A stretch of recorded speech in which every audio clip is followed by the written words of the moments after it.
بہت طالب علمانہ اور مکتبی سطح پہ گفتگو ہو جائے گی تو ہو جائے، کوئی حرج تو نہیں ہے؟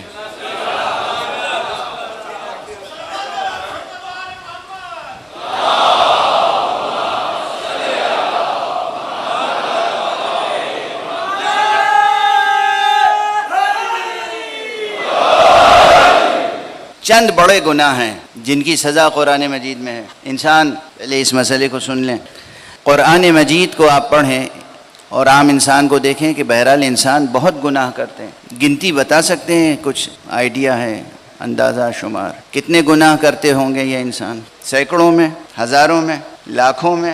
میرا خیال ہے اس سے بھی زیادہ، کروڑوں میں۔ انسان طرح طرح کی غلطیاں کرتا ہے، طرح طرح کی لغزشیں، خطائیں، سہو، نسیان، عمدن خطائیں اور انواع و اقسام۔ اللہ کتنا رؤوف و رحیم ہے۔ پورے قرآن مجید میں کتنی غلطیاں یا گناہ ایسے ہیں اسپیسیفکلی جن کی اللہ نے کیٹیگوریکلی ایک سزا بتائی ہے؟ 5 یا 6 بس۔ کیا سنا؟ غور سے سنا، قاعدے سے سنا؟ 5 یا 6 ایسی بڑی خطائیں ہیں جن کی اللہ نے قرآن مجید میں کھل کے سزا بتا دی ہے۔ ایک، قتل، کسی انسان کا بغیر جواز قتل کرنا، یہ اتنا بڑا گناہ ہے کہ اللہ نے قرآن مجید میں اس کی سزا بیان کی ہے۔ دوسرے، چوری، سرقت، یہ ایسا گناہ ہے، چوری چھوٹی ہو یا بڑی، چوری کسی بھی قسم کی ہو، چوری ایک شریف انسان کی زندگی میں داخل نہیں ہونی چاہیے۔ چوری، اس کی ایک سزا مقرر ہے اپنے شرائط کے ساتھ۔ تیسرا بڑا گناہ وہ ہے ناموس انسان کی بے حرمتی۔ یہ میں ممبر کی زبان ایسی استعمال کر رہا ہوں کہ بالغ سمجھ جائیں اور نابالغ بچے جن کو سمجھانا اس وقت مقصود نہیں ہے وہ نہ سمجھیں۔ یہ ہماری تہذیب ہے، وہ الگ مغربی تہذیب ہے جو نابالغوں کو بالغوں کے احکام بتاتے ہیں۔ یہ ہماری تہذیب ہے کہ ہم حدیں مقرر کرتے ہیں کس کو کس وقت کون سی بات بتانی ہے۔ تو تیسری بات یہ ہے کہ ناموس انسانی کی بے حرمتی، یہ اتنی بڑی سزا ہے، اتنا بڑا گناہ ہے کہ قرآن مجید میں سزا مقرر ہے۔ چوتھی سزا وہ یہ ہے کہ ناموس انسانی کی خود بے حرمتی نہیں کی بلکہ کسی اور کو ناموس انسانی کی بے حرمتی کا الزام لگا دیا، یہ بھی اللہ کو پسند نہیں ہے۔ اللہ اکبر، اللہ اکبر، سمجھ رہے ہیں کیا نفاست ہے، کیا لطافت ہے، کیا طہارت کا معیار ہے، کیا حفظ ناموس انسانی کا معیار قدرت نے مقرر کیا ہے۔ جوانان عزیز، بزرگان محترم، سمجھ رہے ہیں کیا عرض کر رہا ہوں؟ کسی بھی انسان پر ناموس انسانی کی بے حرمتی کا الزام لگایا تو قرآن کہتا ہے اس کو سزا دو اگر اپنے الزام کو ثابت نہ کرنے پائے۔ ٹھیک ہے۔ پانچواں اور بہت بڑا ایک گناہ کیا ہے؟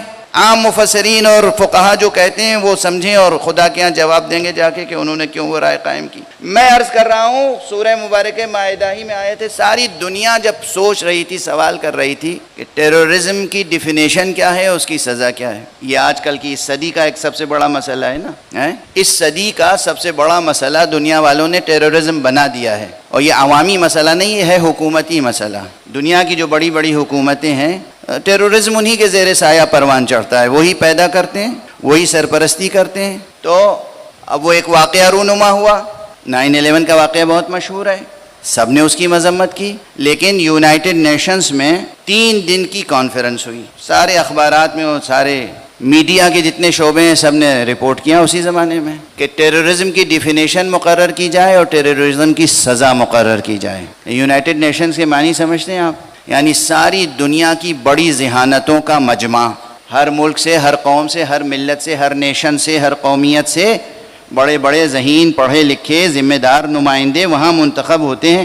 تو 3 دن تک خوب گہما گہمی رہی، اور اس کے بعد جبکہ وقت کی ضرورت تھی کہ وہ مسئلہ حل ہو، مگر پھر اعلان یہ ہو گیا کہ یہ 3 دن کی کانفرنس متفق نہیں ہو سکی کہ ٹیررزم کی دراصل ڈیفینیشن کیا ہے۔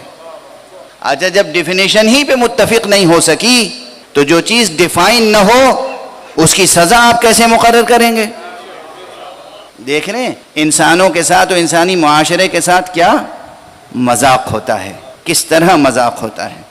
اسی وقت اتفاق سے میں نیو یارک گیا ہوا تھا اور میرے ایک بہت عزیز دانشمند اور اہل خیر دوست، پروردگار انہیں سلامت رکھے اور خوب توفیقات میں اضافہ فرمائے، ڈاکٹر رضوان کاظمی صاحب ابھی حیات ہیں، پروردگار عمر خضر عطا فرمائے۔ انہوں نے اپنی طرف سے ایک خصوصی مجلس منعقد کی، آیت اللہ خوئی رضوان اللہ تعالی علیہ کے طرف سے، جو وہاں ایک بہت بڑا مؤسسہ ہے امام الخوئی سینٹر، اس میں، اور وہاں اس فقیر نے قرآن مجید کی ایک آیت کی روشنی میں ڈیفینیشن بھی بیان کی ٹیررزم کی اور اس کی سزا بھی بیان کر دی، اور پھر اس کو ہم نے اردو میں بھی انگریزی میں بھی مقالات لکھ کر شائع بھی کر دیے، اور ایک حوالے کے طور پہ صرف عرض کر رہا ہوں، اس بر صغیر میں، ہند پاکستان بر صغیر، اس میں الہ آباد ہائی کورٹ کی ایک گونج رہی ہے ہمیشہ۔ الہ آباد ہائی کورٹ سے جو ایک قانونی جرنل شائع ہوتا ہے ہائی کورٹ کی جانب سے، اس جرنل میں بھی وہ اس فقیر کا مقالہ چھپا انگریزی زبان میں، اور اس کے بعد بہت سے ہائی کورٹ کے اور سپریم کورٹ کے ججز کے فون آئے کہ صاحب یہ تو آپ نے بڑی روشنی دکھا دی ہے، وہ بھی قرآن مجید کی آیت سے کہ ٹیررزم کسے کہتے ہیں اور اس کی سزا کیا ہو سکتی ہے۔ تو قرآن مجید میں یہ 5 تو سب سے بڑے گناہ ہیں، آپ کو گنا دیے میں نے، اور گناہ کتنے کرتے ہیں ہم؟ بے شمار گناہ کرتے ہیں۔ وہ لطف الہی ہے کہ وہ ہمارے ہر چھوٹے بڑے گناہ پر سزا نہیں دیتا، سزا دینے کا کسی اور کو اختیار بھی نہیں دیتا۔ میرا بندہ ہے، مجھ پہ چھوڑ دو، تم کون ہوتے ہو؟ توبہ کا دروازہ ہمیشہ کھلا رکھتا ہے، استغفار کا دروازہ ہمیشہ کھلا رکھتا ہے۔ دیکھیے آپ نے رأفت، رحمت، ربوبیت۔ ماں باپ، بچے کتنی شرارتیں کرتے ہیں، ہر شرارت پر سزا دیتے ہیں۔ کتنی شرارتیں ایسی ہیں کہ جس میں ماں باپ مسکراتے ہیں۔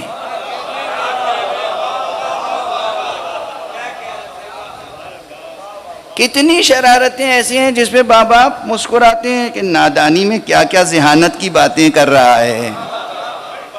اور ہمارے یہاں ہاں کچھ بڑی ایسی شرارتیں ہیں جن پہ پھر سزا روک ٹوک سب ہوتی ہے۔ تو پروردگار عالم کا نفوس انسانی کو تربیت کرنے کا ایک اپنا انداز ہے۔